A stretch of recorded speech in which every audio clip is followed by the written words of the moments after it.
Quel magnifique nom que fleur de la passion. Oui, la passiflore, la passiflora des botanistes, c'est une plante absolument passionnante et je vous propose de la découvrir maintenant en détail à travers une des 530 espèces connues, la passiflore bleue, Passiflora cerulea, qui est aussi la plus rustique. Nous sommes ici en Île-de-France avec une exposition quasiment nord-nord-ouest et regardez à quel point cette plante est magnifique.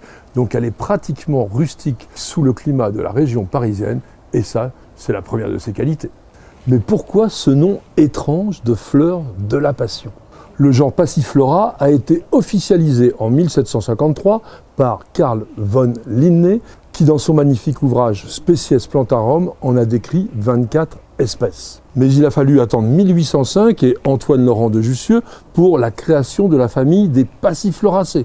On y trouve principalement la passiflore ainsi que quelques espèces très peu connues, notamment en Europe. Eh bien, pourquoi ce nom de fleur de la passion ? Eh bien, ce sont des plantes d'origine sud-américaine.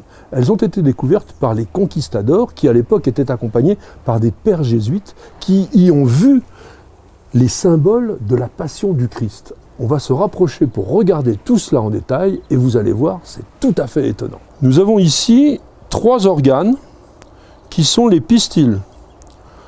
On a cette partie allongée qui est le style et là, le stigmate. Quand on regarde bien, on peut y voir les clous qui auraient crucifié Jésus-Christ. Et si l'on va en dessous, juste ici, on a 5 étamines, dont la partie supérieure, qui s'appelle l'antère, ressemble énormément au marteau qui aurait planté ces fameux clous.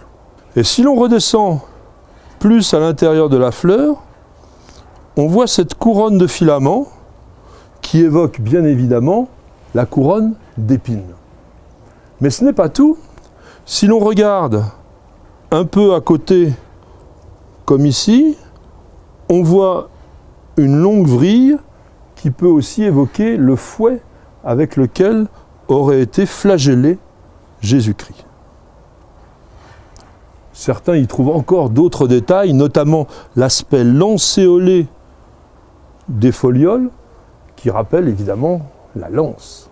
Et puis on va revenir sur la fleur pour terminer. Si l'on regarde à la fois les sépales et les pétales qui entourent totalement la fleur, eh bien ils sont au nombre de 10 exactement, comme les apôtres. Une autre particularité originale et intéressante de la fleur de passiflore, c'est que les sépales et les pétales sont d'une couleur identique. On dit que les sépales sont pétaloïdes, puisque une fois que la fleur est ouverte, on a l'impression simplement d'une couronne de pétales classiques. Alors comment reconnaître les deux ? Eh bien c'est extrêmement simple, puisque on voit à l'extrémité de chaque sépale comme une petite pointe, une sorte de petit crochet, on en a là, et donc en alternance, on a un sépale, un pétale, un sépale, un pétale, un sépale, un pétale, etc. Lorsqu'on regarde la configuration de la fleur de passiflore, donc on retrouve donc ici nos pistils qui sont accrochés sur cette boule qui est l'ovaire. Donc une fois que la fécondation va se faire, le spermatophyte va descendre ici et rentrer au niveau de l'ovaire pour obtenir la fécondation.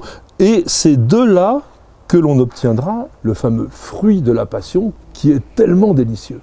Nous avons ici un beau spécimen de Passiflora cerulea. Comme toutes les passiflores, c'est une grande grimpante volubile avec des tiges totalement grêles qui ont besoin de s'accrocher sur un support. Et elles vont le faire naturellement grâce à des vrilles qui vont s'accrocher sur tous les éléments qu'elles vont pouvoir rencontrer. Mais ce qui est intéressant, c'est de regarder la chose suivante. À chaque point de croissance, que l'on appelle un nœud, vous avez systématiquement une vrille, une feuille, une fleur, etc., etc., etc. Donc vous avez une fleur qui s'ouvre seulement à la fois sur la tige, de manière à favoriser la pollinisation qui se fait par les insectes et même parfois en Amérique du Sud par les oiseaux.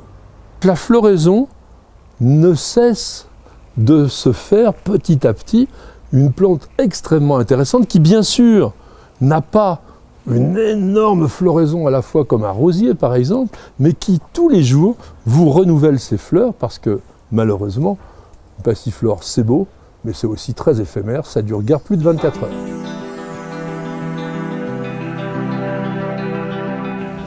Merci d'avoir regardé cette vidéo, j'espère qu'elle vous aura fait passer un bon moment.